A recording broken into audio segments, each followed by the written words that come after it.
Hello everybody, welcome to our YouTube channel. This video is part of a series of videos in which we share some tips and tricks which will help you crack the common question types that occur in bank exams. Okay, today's topic is close passage or close test, but before we start discussing the topic, we have a request. Kindly subscribe to our YouTube channel, Time for Bank Exams. Do not forget to press the bell icon so that you will get all our notifications. And sharing knowledge is a wonderful thing. So please do share these videos if you find them useful with all your friends who are appearing for bank exams. Okay, so now back to today's topic, that is the close test. I am sure all of you are aware that close test is a regular feature of most bank exams, right? For example, in the PU exams, you can expect 0 to 7 questions from close test. Okay, when I say 0 to 7, what I mean is, there are various slots in these exams. So in some slots it may not be there, and when it is there in a particular slot, then you can get approximately 7 questions. Similarly, in IBPS clerk exams, you have about 6 questions, 0 to 6 questions, and in SBI clerk, you have about 7 questions. Okay, so it is an important, I'm talking of the prelim exams. It's an important feature of all these exams. Now, what is the close test? Close test is actually a combination of reading comprehension and fill in the blanks. It is a test of your comprehension skills as much as it is a test of your vocabulary. Okay, don't worry about this word close. It is derived from the word closure. So, in close test, your objective is to give closure to that particular paragraph. Okay, so what is the format of this test? You will be given a paragraph. We will do a sample. Okay, after this initial discussion, we will do a sample question. So you'll be given a short paragraph, not as long as your typical reading comprehension passages. You'll be given a short para and it will have multiple blanks in it. For each blank, you will be given options of words to choose from. You have to fill in the blanks with the right words. Now, let us look at a few aspects of this test. What are the factors that make it unique? Okay, the first thing is, like we just saw, there are multiple blanks. So in a typical fill in the blanks question, what we do is we look at the blank, we look at the options, and then we pick the right word. That's it, right? Here, what happens is, when you look at options for a particular blank, there may be multiple options that are close. So you pick a word, but then when you read the rest of the passage, you will see that this word does not really fit in there because it might disrupt the overall idea flow, or it might not be in tune with the tone of the author.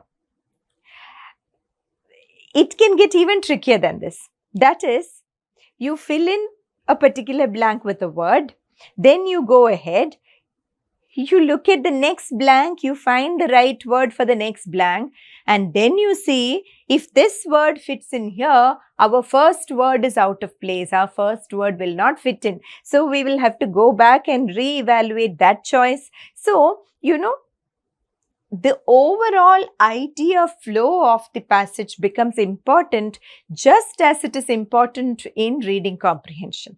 Okay, when you read a passage for comprehension, you try to understand the central idea and you try to keep track of the idea flow. Right, you look at, for example, any connecting words, any thought extensions like moreover, right, furthermore, or even a simple word like and, which extends your thought. Or you look for transition words like but or however, which can change the entire tone. Now, all these principles will apply to cloze test also. So that is why I said the skills required are those for which you apply to reading comprehension as well as to fill in the blanks. The fill in the blank skills will come because it requires the application of vocabulary. You need to know the correct meaning of all the words. Now, speaking of idea flow, another aspect you need to consider is the author's tone and purpose in writing this short passage. Okay, like I said, as the passage develops, as the paragraph progresses, you will be able to accurately understand what is the tone of this passage, what is the audience that the author has in mind, and then you may have to modify your choice of options. Okay. Then, contextual meaning is important. Now, we know that in English, very few words have absolute meanings, right? Very often, the meaning of words can change based on the context, okay? So, that's why I said multiple words may look okay for a particular blank, but when you understand the overall context of the passage, you know which word fits better into this context, right? Another thing you need to keep in mind is the connotation and collocation of words. Okay? Connotation simply refers to the tone of words. Now, you know passages have tones. Do words also have tones? Sometimes, right? Let me give you a very simple example. Okay? Let us look at the words increase, enhance, and aggravate. Yeah? Increase is a neutral word. Anything can increase, right? When you say enhance, see, all these three words roughly mean the same thing, an upward movement of something, some quantity or whatever, any variable. But yeah, when you look at the word enhance, it has a definite positive connotation. You won't say something enhanced my suffering, will you? No. Enhance the quality, right? Always it refers to a positive increase. Now, what about the word aggravate? Aggravate also means increase, but will you say something aggravated my happiness? You will not, right? Aggravate, though it means an increase, it refers to an increase in an undesirable thing. That is, it refers to the worsening of a situation. It's not just increase, but worsening of a situation. So, somebody's health condition can aggravate, or suffering or pain can aggravate. Okay, so that is called connotation. You need to pick the word with the right connotation for that particular context. Similarly, there is something called collocation. What is this collocation? Collocation is simply what goes with what. Now, that is very important when you are looking at a cloze test. Okay, what goes with what? I'll give you a very, very simple example so that you understand the concept of collocation. Okay. What do we call coffee without milk? Okay, you will say espresso, but I'm asking for the basic word, very simple word. We call it black coffee. Okay. What do we call chocolate that does not have much milk in it, we call it dark chocolate. Will we say dark coffee or black chocolate? No. Why? It's just the way the words are used. So, black collocates with coffee and dark collocates with chocolate. Similarly, we say Merry Christmas and Happy New Year. Happy Christmas is still okay, but Merry New Year would sound very odd, right? So, you need to have some grasp over the usage of the English language in order to figure out the correct collocations, and this is also very important when you solve a cloze test or cloze passage. Okay, so these are the basics I want you to keep in mind. Now let us look at a question. Now please remember that all these tips that we discussed are also applicable for fill in the blanks questions. Especially you have some fill in the blanks questions with multiple blanks. 2 blanks, 3 blanks, all these can appear. So there also you will need to think of connotations, collocations, etc. Okay, keep that in mind. Yeah. So let us look at our sample cloze passage here. The directions are, in the given passage there are blanks, each of which has been numbered. Against each, 5 words are suggested. See, for each blank you are given 5 options, one of which fits the blanks appropriately. Find the appropriate word in each case. Okay, let us start reading. A study was conducted to dash the effect of various kinds of food. So, what could it mean? To find out the effect of, right? It's good if you try to understand what kind of word needs to be found as you read on. Okay, so a study was conducted to find out maybe the effects of various kinds of food on the mental and dash energy of human beings. What usually goes with mental? Physical, right? Okay, now let us look at these two questions. Okay, so the first blank here, let us see what word can fit in, because we have read the first sentence completely. Now maybe we can solve these 2 blanks. So for the first blank we have, a study was conducted to devise the effect of, no, to devise is to create, that doesn't make sense. To develop, no. Develop also does not make sense. Develop the effect of various kinds of food does not make sense.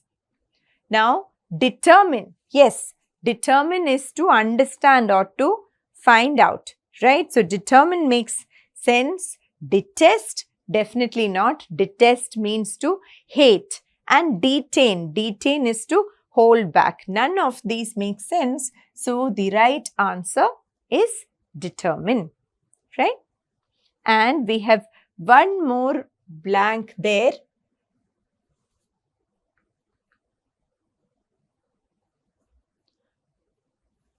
Which is the second blank. For that, let us take a quick look. We said mental and dash energy of human beings. So what do we have here? Mental and we already got the word physical. Mental and physical. Physiological is different from physical. It is to do with the physiology, okay, the human body. Now, physical is also to do with the body, but physiological is a more technical concept. Mental energy, physical energy, that is all. Intellectual, mental and intellectual is repetitive and that doesn't really fit in here. Pictorial, pictorial means what? In the form of pictures, that doesn't make sense. Psychological, mental is psychological. So, the word we are looking for is physical. Okay. Let us go back to our passage. Different groups of people were given different kinds of food and their mood and dash afterwards were watched. Okay. So, these people were given different types of food and their mode and something else was observed. Let us see etiquette. Etiquette is your manners, how you behave in a particular situation, whether your behavior is appropriate for that situation. That does not really fit in here, right? Practices, mood and practices. Practices refers to the set of behaviors that you undertake on a regular basis. That also does not make sense here. Harmony. Mood and harmony, no, not really. Behavior, yes, right? Their mood and behavior afterwards were studied. Behavior makes sense here. Agreement also does not make sense. So this is an easy one. Behavior is the right answer for blank 3.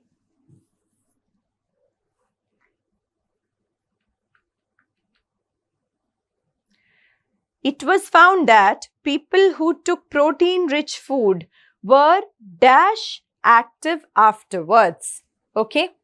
So, what could it be? Maybe they were more, we know that proteins are healthy. Maybe they were more active, somewhat active, something like that. Whereas people who took carbohydrates were calm and sometimes even. Now, even is an extension of the previous idea. They were calm and sometimes even one step ahead of calm. This is how we get an approximate idea of what kind of words we are looking for before we look at the options. So, they were something active. They were quite active, quite active. Now, one of these words means somewhat. Which word is that? Quite, right? Quite active. This word means somewhat or even very, depending on the circumstances, context, okay? And this first quite means silent. There's a trick for you to remember the spelling. Just remember that Q-U-I-E-T means silent. Quiet and silent both end with T. That is how you remember. Whereas this quiet means somewhat. Okay. Wholly active. Wholly active does not, wholly means completely, but it has a different, this is why we were talking of connotations and collocations. Wholly active does not really go well together. Okay. You understand something wholly, you comprehend wholly, etc. is fine, but wholly active does not really go well together, these two words. Utterly active. Utterly, you can use that to express a high degree of something, but you know, utterly delicious, you're utterly butterly delicious, or this is utterly disgusting. It can be positive or negative. But here, utterly active also does not go well. Okay.